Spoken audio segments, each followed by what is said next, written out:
Be ready. 5 seconds.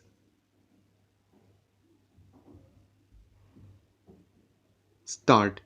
Ever since I ordered the dissolution of the Lok Sabha in August this year, my government, in consultation with the state government and the Chief Election Commissioner, have been engaged in preparations for holding a countrywide poll for the Lok Sabha.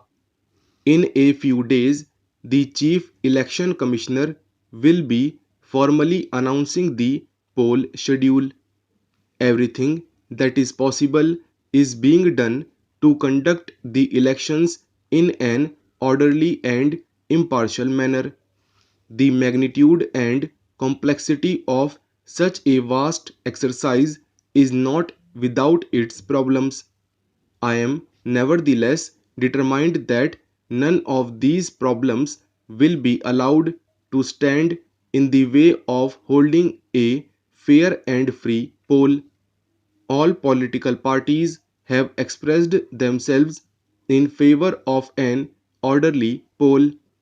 There is no reason whatsoever for a reasonable person to contemplate that the elections will be postponed on one ground or the other. I would like to appeal to all people in the country not to give credence to rumors which suggest that a postponement of the elections is imminent. Such propaganda is ill conceived and serves no purpose other than to create confusion. It is the duty of each one of us as conscientious and law abiding citizens of this great country to discredit such unfortunate gossip. The elections will give our people an opportunity to elect their representatives to Parliament, which is supreme in all matters affecting the welfare and well being of our nation. The elections will also give our people the opportunity of looking at programs for the common good put forward by contending political parties and out of these elect those which, in their opinion, will do the greatest good to the largest number. A stable government with clear cut policies and time bound programs of action is essential if we are to advance significantly along a broad socio economic front in the shortest time possible. A great and heavy responsibility is therefore cast on each voter while exercising his or her franchise. During our struggle for independence, we dreamt of a free India marching towards progress and prosperity through peaceful democratic means. The founding fathers of our Constitution, with whom I had the privilege of being associated as a member of the Constituent Assembly, crystallized this vision into an assertion of the supreme will of our people and enshrined it in the preamble to our Constitution. We are pledged to the democratic way only. Since I spoke to you last in October this year, a significant stage in the election process has been completed. The contending political parties have put out their election manifestos and have fielded their candidates. We are ready for the poll. It is now for you to exercise your sovereign right as voters and express your preference for programs and individual candidates who will ultimately reflect your will in Parliament. The ensuing elections will give you an opportunity to put into positions of trust and responsibility for the next 5 years persons of character and integrity and a good record of public service. During the struggle for independence, our goal was freedom from the foreign rule.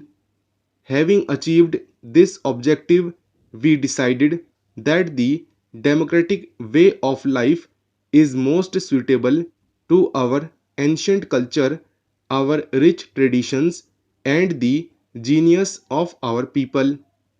For 32 years since independence, we have worked hard to build, preserve, and maintain our way of life. We have achieved in this vast country a measure of unity in diversity for which we are respected. We are the world's largest democracy and can hold our heads high in the Committee of Nations because of the dignity we command on this account. As we look upon the world scene today, we see the severe strain which the democratic way of life is being subjected to all round us. The world watches us not without some apprehension as we prepare to go to the polls. I am confident that our people will, as in the past, discharge the heavy responsibility cast on them with maturity and objectivity.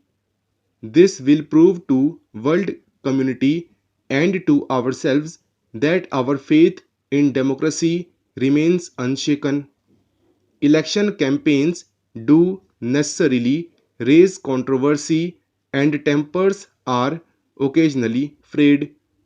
I appeal to you, my countrymen, not to do anything by word or deed which will tarnish the fine reputation we have built up for ourselves as a mature nation. Public conduct so far has been exemplary, and our people have been acting with commendable restraint and civic sense.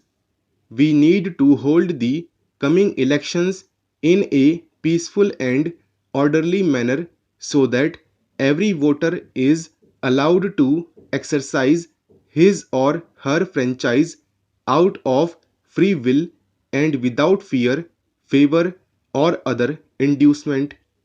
If we complete the rest of the election process in the same manner as we have conducted the last six general elections, we shall ever remain a shining example to the rest of the world of a people firmly wedded to the principles of democracy and the peaceful, orderly conduct of national affairs for all the times.